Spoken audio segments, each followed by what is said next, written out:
Office সহকারী তোমার desk এটা বলো কি পুরো অফিস খালি, নিচে তালা মারা। মানে এখানে যে ভূমি অফিস আছে এটা বুঝতেই তো কষ্ট। এখানে আসছেন কয়বার? এখানে কয়বার হবে? এই ডেস্কে লোক কই?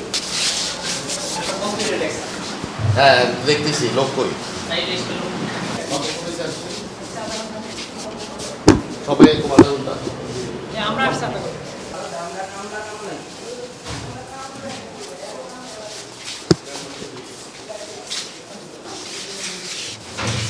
এখানে আসছেন কয়বার? এখানে কয়বার হবে? একবার দুইবার? 10-12 হবে।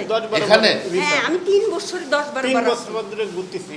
3 বছর ধরে ঘুরতেছি। বসেন একটু বসেন। স্যার এটা আমার মসজিদ, আল্লাহর ঘর। আমি এখানে অনেক আপনি কাঁদছি। একটু বসেন। আমি এসিলেন স্যারের কাছে কি কান্না কাঁদছি। কই গেল? দেরি কেন?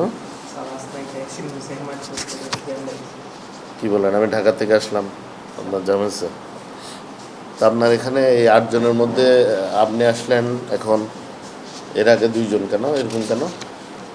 আপনি মানে আর ইউ নট সিরিয়াস যে আমরা বারবার বলতেছি, সচিব সাহেব বলতেছে, মন্ত্রী মহোদয় বলতেছে, প্রধানমন্ত্রী বলতেছে উনি 8:30 বাজে অফিসে থাকে। তো why is it like this?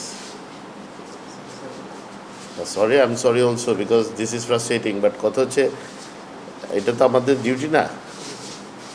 আমরা যখন কোনো একটা দায়িত্ব নেই ইট বিকামস আওয়ার ডিউটি, তাই না? তো এটা সুন্দর হলো যে আপনারা পুরো অফিস খালি, নিচে তালা মারা। মানে এখানে যে ভূমি অফিস আছে এটা বুঝতেই তো কষ্ট। আমি তো অনেকক্ষণ ঘোরাঘুরি করলাম, নিচে দাঁড়াচ্ছি, পরে বলে চলেন উপরে দেখি, উপরে দেখতেছি এরা এখনো গল্প করতেছে, এরা বসে আছে। এদিকে আসেন তো। এই লোক এই কি খারিজ এতদিন হয় না কেন? এটা কি কি সমস্যা? What is the difficulty? উনি জানে স্যার, ওনারও বলছি স্যার। উনি তো জানে, আমি জানতে চাচ্ছি যে এটা কি সমস্যা। এটা আবেদনটা করি, এটা 3 বছর লাগে কেন?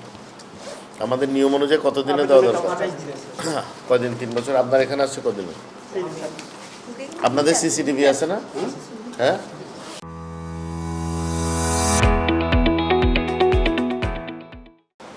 এখনো অনেকে আসে নাই, ফুল অফিস এখনো হয় না। তারপরে এই যে তোমার তথ্য কেন্দ্র, আমরা সবাইরই বলে বেড়াচ্ছি যে বিভিন্ন জায়গায় এটা এস্টাবলিশও করছে যে একটা তথ্য কেন্দ্র এবং ইমিউটেশন করার জন্য এখানে আমাদের অনেকগুলো ভেন্ডার আছে। পুরো বাংলাদেশে মনে হয় 893টা সেন্টার আছে। একটা বাড়াও, এখানে একটা দাও, মানে মানুষজন আসলে তোমাদেরকে বিরক্ত করবে না, তারা দালাল ধরার বাইরে থেকে মুক্ত হয়ে তারা এখানে অফিসিয়ালি সার্ভিসটা নিতে পারবে। ইমিউটেশন তুমি বলছো SMS, ওনারা কি SMS করতে পারবে? যা দিছে তাই কিনছে, গরিব মানুষ। তুমি কিন্তু দেখবা তোমার যারা গ্রহিতা সার্ভিস, ভূমি মালিক, প্রান্তিক লোকজন এটাই 90% কিছু জানে না।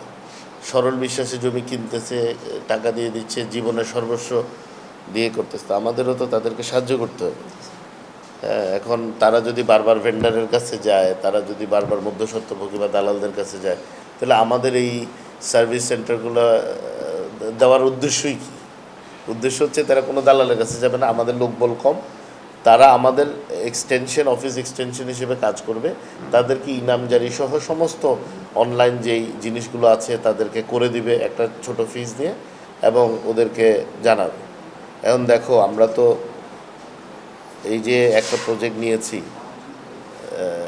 Jio locator, Jio fencing technology দিয়ে তোমাদেরকে মনিটর করা, এটা কি উচিত? এটা কিন্তু উচিত না। কিন্তু এই যে দেখো উপায় কি? আমি কি প্রত্যেক দিন বাংলাদেশে এত গণভূমি সেন্টার, এটা আমার পক্ষে সম্ভব? সম্ভব না। সময় নষ্ট, মানে আমাদের রিসোর্সেস নষ্ট হচ্ছে, তোমারও অসুবিধা হচ্ছে, আমারও অসুবিধা হচ্ছে।